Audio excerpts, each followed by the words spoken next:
Metro Mass Transit was established in October 2003 to provide reliable and affordable means of transport services. Currently, with 324 routes, the company has a total fleet size of 1,048.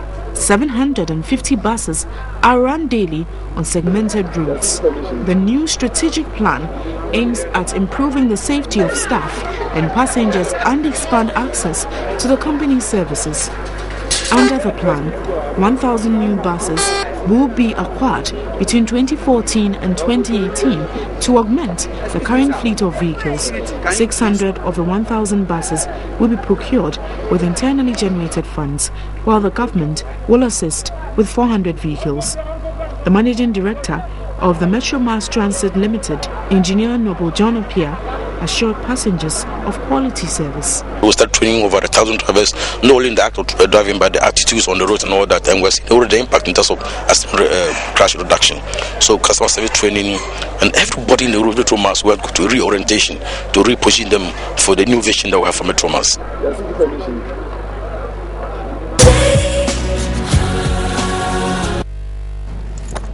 Welcome back to New Day on TV3, brought to you by Vodafone. Power to you.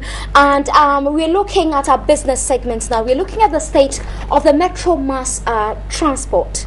And of course, you've been seeing the orange buses on our roads. Several of them, of course, we don't know where they are. They've either broken down and we haven't seen them back on our roads. Well, the Deputy Managing Director is here to give us all the answers. They were in the news recently asking for a bailout, 58 million cedis. Well, John Ewuku Juaza, the Deputy Managing Director of Metro Mass Transit, is joined by the Deputy Minister for Transport, Joyce Bawa Mokhtari. Good to see both of you here. Now, from the story we just heard, we understand that you have a fleet of 1,058 buses. 1,019. 1,019. How many of these are on the road? Currently, on a normal daily basis, we have at least 750 buses on our roads, because some of them have either gone beyond the estimated time that we need to keep them. So there's a board of survey currently going around the country to see some of these buses that do not make economic sense to continue to keep them. Because from the engineering point of view, there comes a time that you need to ask yourself whether it is economically viable to continue to keep such an asset. But are you economically viable? We are economically viable. So why are you asking for a bailout? Why can't you generate your own funds? Thank you. You see, when the company was formed in 2003, over the years, we have had OSA and then City Express and then came Metro Mass under the government of President John Ajay Kufuor. Now, in the past, we used to have 100% shareholding by government. Now, by some reason, these companies collapsed along the line. Now, government thought that it was nice or important to get private involvement. So instead of government subscribing to the 100% shareholding, government took 45% and gave the 55% to other private people too. So going forward, there were some arrangements. Government said that Metro Mass should be able to reach out to all Ghanaians. Secondly, Metro Mass was supposed to charge not an economic fare like other operators do. We're supposed to charge at least 15-20% lower than the private operators often do. The other thing was that we were supposed to provide, and we are doing it, free bus ride for school children in uniform. Now, if you look at all this kind of arrangements, then you ask yourself, you look at the nature of some of the road networks in this country, you agree with me that yes, they are also Ghanaian. It is not their fault that they find themselves in such locations. They are supposed to also have access to public transportation. So where it doesn't make sense for the private operators to go, Metro Mass is by law, we are supposed to reach out to them. Now, government in return promised that when we import spare parts to be able to maintain the buses because of some of the areas that we operate, they will give us tax waivers for import duties. Now, since 2003, you're getting it, aren't you? No, since 2003, we have been operating, but the modalities to be able to get this kind of tax waivers. Remember, it is only the Parliament of Ghana that has the power to give tax waivers. So when this new management took over about 8 months ago, we have started the process to ensure that from 2003 till now, it is not 58 million that we have in tax liability. It's about 26 million, not 58 as reported by the Business and Financial Times paper. It is 26 million. So this is an accumulation of taxes that we do not, import tax duties that we do not pay over the years from inception to date. Okay. So that is why we are saying that, yes, government is supporting. You see, public transportation is very expensive. And so all the governments from President Kufuor's time till now have been supporting. If government were to say that, yes, we are not going to give you these tax waivers of 26 million, it's possible. Every privilege you go with a responsibility. Okay. Then we may have to say that the over 300 rules that we operate, we may have to look at the... It's interesting in all this you haven't brought up the issue of mismanagement, but we'll come to that very soon. Okay. Let me talk to the Deputy Minister. What exactly is the problem with Metromas? You are responsible for that sector. I'm sure everything he's saying now is not new to you. What is the diagnosis you have done on Metromas? Well, I think as the Deputy Managing Director has just indicated, Metromas Company Limited is actually a viable business operation. I think that they may have some challenges, but their challenges definitely have nothing to do with management or mismanagement. I think what they are grappling with now is a sort of a maintenance culture that they would need to improve upon. Which cuts across the board in the country. Absolutely. And so that's why I'm saying that it's not an isolation. Basically, the purposes for which Metromas was actually set up was for them to provide subsidized bus services to just about everybody. It was an intercity service. We all appreciate the fact that in some communities, transportation is a challenge to and from people's workplaces and what have you. So I think that over the years, Metromas has actually taken up this privileged position and been providing very positive services to society. They have a very strong brand. I'm sure you mentioned yourself in your opening statement that it was the orange buses that we all identify and recognize as soon as we come across them.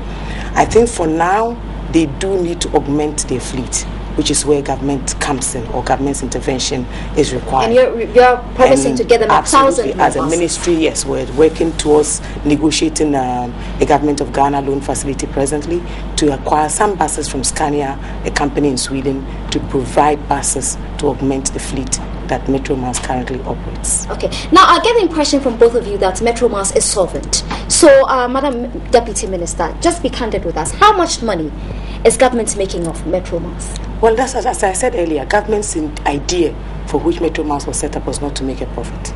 Okay. First and foremost. So it's not a profit-making venture? Not in terms of government, but for the company, they must at least make enough money to be able to sustain their operations and activities. And do you make enough money? Yes, we do. We do. You do? Yes. Okay. How much money do you make?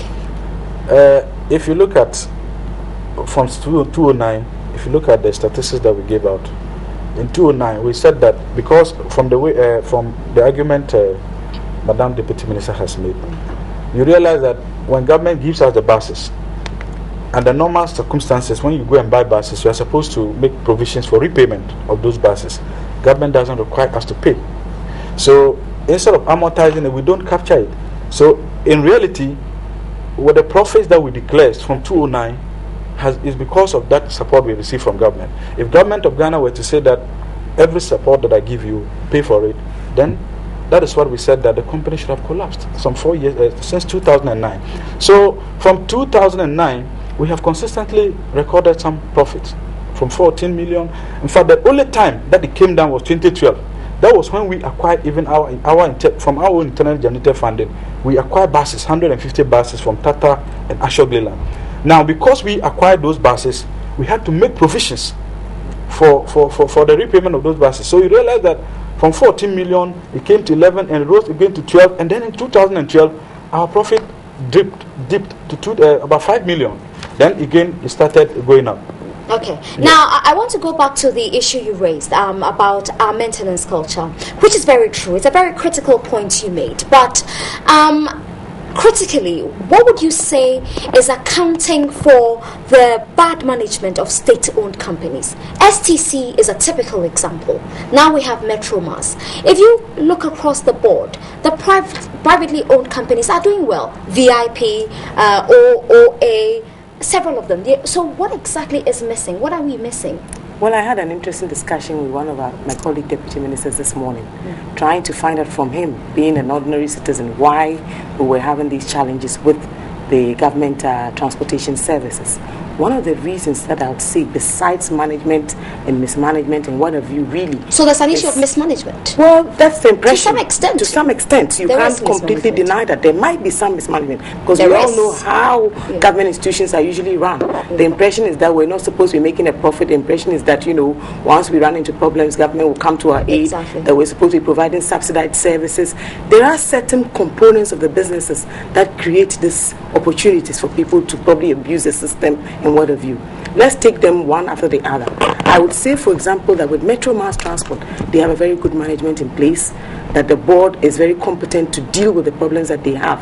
The ministry actually has oversight responsibility for their activities.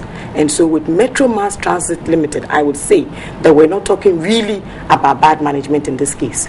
We just need one to harmonize and standardize the types of buses that they are acquiring. Sometimes when you have so many different models of buses, the challenge is how to maintain them. Because you probably get 200 buses from this company. You train your workers to maintain them. You need to acquire parts to be able to change them as and when the need arises. But what happens is, because you have so many different types of buses, it is very difficult sometimes to ensure that they are well maintained and that the parts are always available. So as a transport ministry, the policy presently is, one, to standardize the type of buses that Metro Mass. And how soon are we seeing this? Well, we are actually in negotiations presently with HSBC to try and get the facility. I think most of the paperwork has been completed. So probably in the next few months, I'm sure that these new buses will be here to augment the current fleet of Metro Mass Transit. Okay, now back to the issue you raised about maintenance culture. Our government is planning to get about 1,000 more buses between 2014 and 2018 for Metro Mass. How sure are we that you'll be taking good care of these buses? Because you've seen what you've done with our buses, really.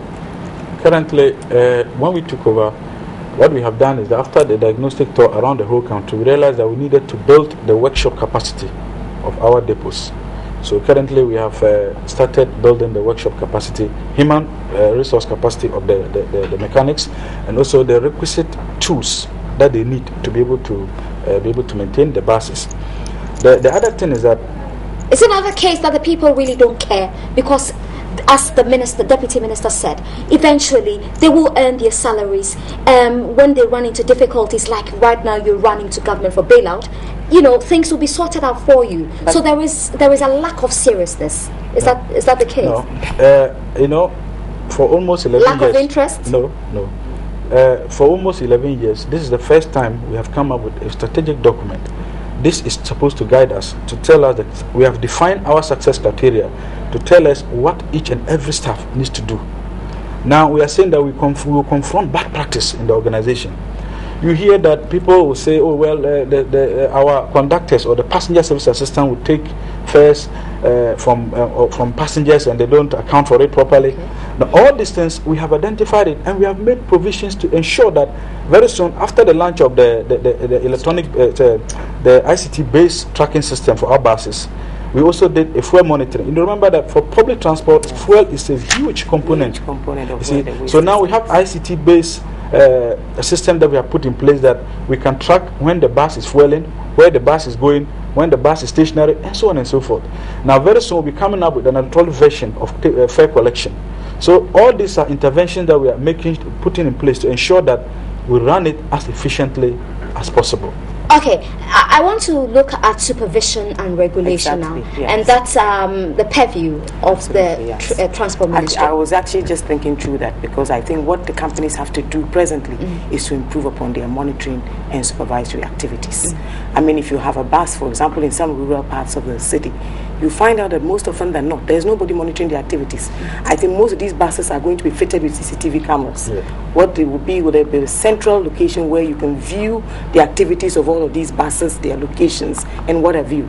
I also remember that at some point the ministry had come up with a certain idea to try and set up a road transport authority, which will come up with regulations on how these transport institutions should be managed and run. As I said earlier, monitoring is one of our key challenges. The lack of a requisite maintenance culture is second. And with maintenance culture, you can't blame it just on the lack of human resource capacity. It might be several other things, such as standardizing the type of buses that we are acquiring, putting in place policies that would ensure that the activities of these companies are adequately being monitored. And of course, as I said earlier, when we take Metromas, for example, they have some challenges. They are providing free services for the aged. They are providing free services for every child that they see in a school uniform. And imagine the number of schools that we have even in Ghana alone. That should tell you that for a huge chunk of their services are probably going without them getting any remuneration for the services. Okay. So I think as a policy, the ministry is going to ensure that there's a small unit or organization put together to monitor these activities, come up with the requisite regulations. Remember that these are companies that were mostly set up as government corporations. So I think they will require some regulations to ensure that they work adequately and responsibly. Okay, so we've gone through a few of the challenges. How often does government interfere in your activities? Be very sincere. Government, for us, since we took over, I will not say there has not been any what usually our supervisory ministry does is rather to help build capacity even for the management. Now, recently the sector minister organized workshops at various locations, and then for all chief executives and top management. So there has not been any intervention, serious interference since we took over. Okay. And is corruption a bane in Metromas? Well, so far. I mean, some time ago, their workers hit the streets wearing red bands, They were crying over a whole lot of things, and corruption was one of them. Is it a bane in that sector? I would say that at best, it would be difficult for me, not being part of management, to know whether indeed corruption is a bane or not. Is it? I think he would be the best person. For an organization... Is it? Yes or no? You have some level of that. And that is why we are trying to block such loopholes.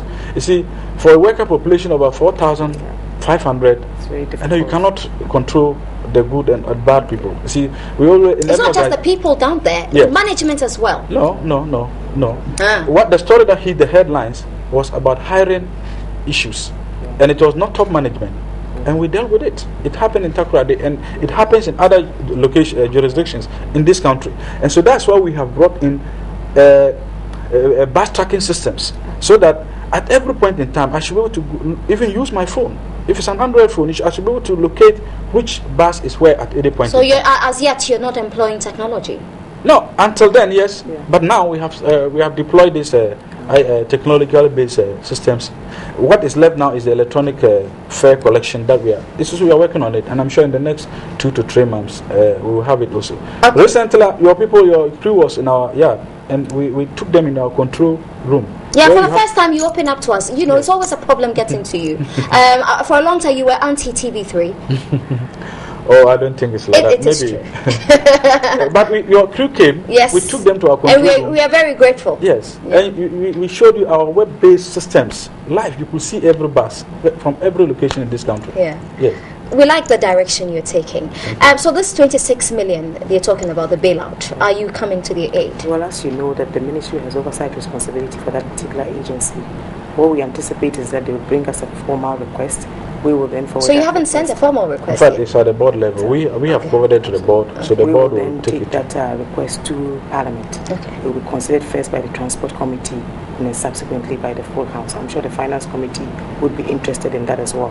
What I think we have to do is to find a way to waive those taxes to enable them revamp their activities. So would we find that 26 million?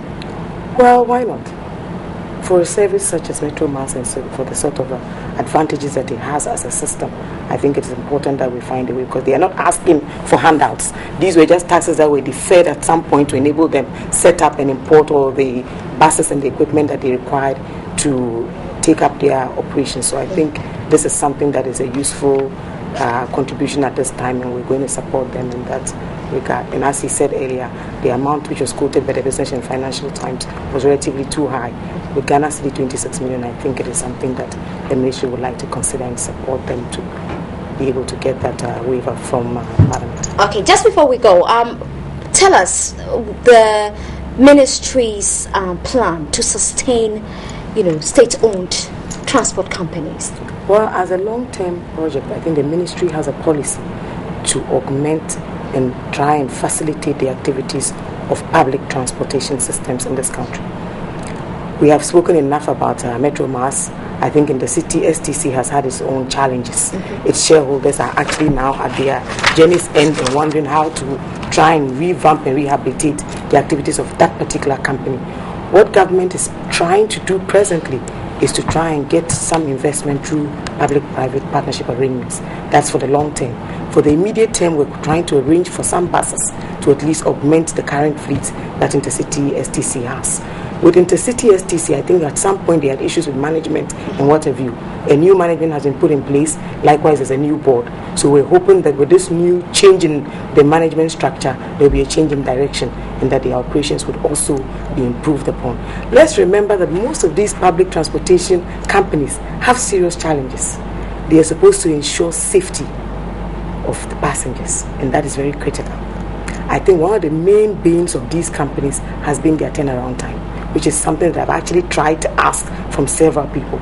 If we can work to improve upon the turnaround times, for which, for example, an Intercity STC bus takes to go to Kumasi or Takrady or to Tamale, I'm sure that they will be able to compete competitively once more with all the private transportation companies. And I think this is what we intend to do.